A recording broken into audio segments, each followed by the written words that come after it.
Okay guys, so good morning sa inyo lahat, no? J Motors TV, yan, welcome sa isa na namang yugto ng ating napadaan serye.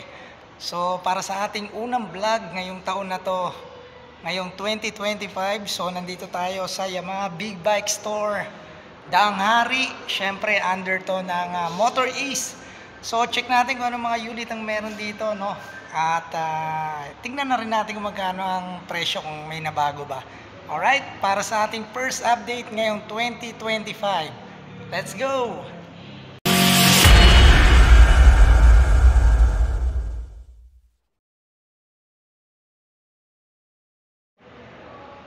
Okay guys, so yan no.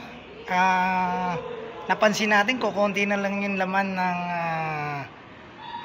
branch nila, no. Siguro naubos na yung mga nakalagay rito na mga big bike. So unahin na natin dito, no, sa Tenere, sa Tracer, sorry, Tracer GT.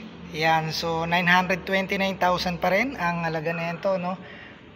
Kaya grabe naman tong motor talaga na to. So Tracer GT, so 929,000. Okay, so adventure bike. Kala mo lang mabigat yan, pero pag naupuan mo yan, magang yan. Okay, so tapos dito merong MT-07. Eto, na test drive natin to, yung gantong unit. Makikita nyo yan sa ating YouTube channel, tsaka sa ating Facebook page. So sobrang sarap gamitin yan, napakagaang yan. Yung tipong gaang na hindi ka naman lilipa rin pag may dumaan ng mga truck, no? Pero napakasarap gamitin yan. So dinala natin yan sa Kibyang Tunnel. Makikita nyo yan doon sa ating video. Medyo matagal na rin yun, pero nandoon yun sa ating Facebook page. Yan, Yamaha MT-07. So wala pa siyang, walang presyo na nakalagay. So dito ikot tayo. Dito muna tayo, may mga NMAX dito.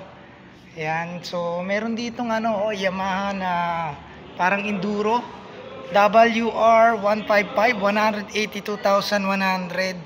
So discounted price 149,250.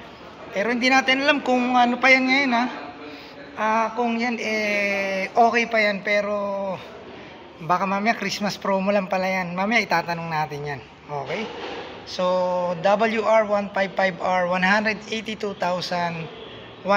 pesos. Yan, so may PG1 doon. Yan. Then dito mga NMAX at saka Aerox. Okay. Yun, nang nawala pala rito yung mga XSR 900, no, yung dating nakalagay rito.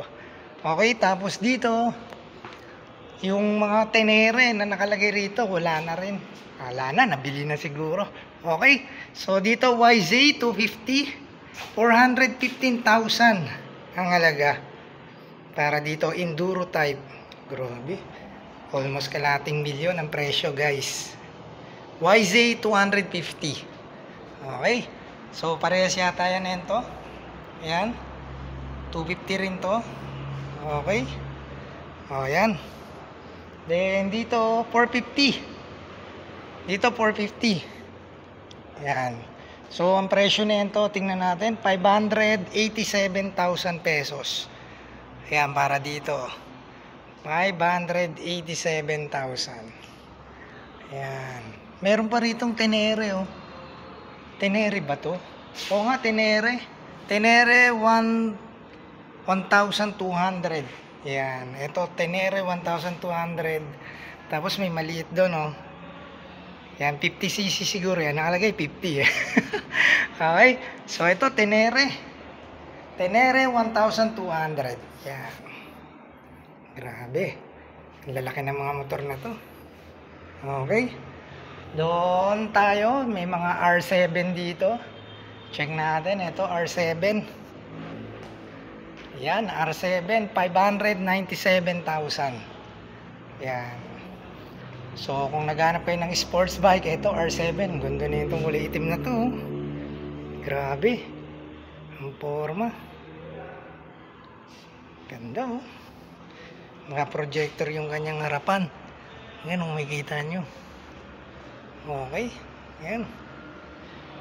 So ito lang yung laman ng big bike store ng Yamaha ngayon. Sa ngayon, kasi siguro naubos ng Christmas.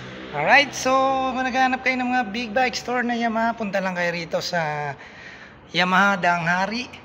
Yan, para makita nyo kung anong mga unit ang meron dito. Okay, so yun lang naman, J Motors TV. Kung di pa kayo nakasubscribe, syempre subscribe na kayo ngayong taon na to, ngayong 2025. At marami tayong ipaparating na mga gandang mga motorsiklo ngayon sa inyo, no? Yung mga padating pa lang, so i-update ko kayo. Okay, so kung di pa kayo nakasubscribe, syempre subscribe na kayo. J Motors TV lang yan sa inyong YouTube at Facebook account. Huwag nyo kalimutan hitang notification bell para updated kayo sa lahat ng video na ina-upload natin. Okay, ride safe and peace out.